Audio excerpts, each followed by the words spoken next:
Hello guys, आज चाहिँ म खसीको मासु पकाउन गइरहेको छु।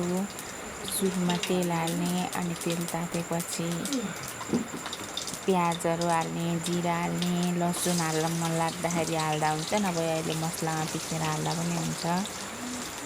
अनि त्यसपछि चलाइदिने, अनि प्याज अलिअलि रातो भएपछि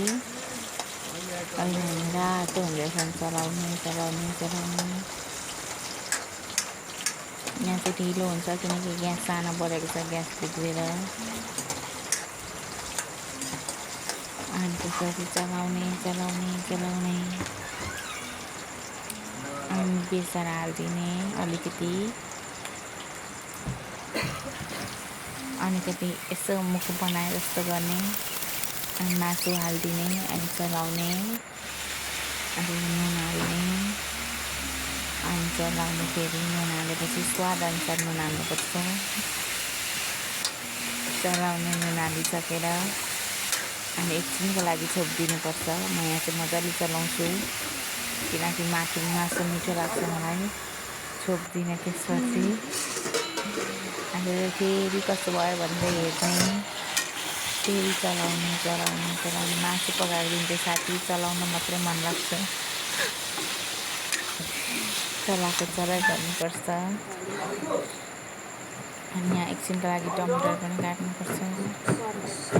टमाटर हाल्दा पनि हुन्छ, नहाल्दा पनि हुन्छ। टमाटर काट्दैछु म चाहिँ। घरिघरि क्यामेरामा पनि हेर्नुपर्छ, तर मैले हेरेको छुइनँ। अनि टमाटर हालेर चलाउने,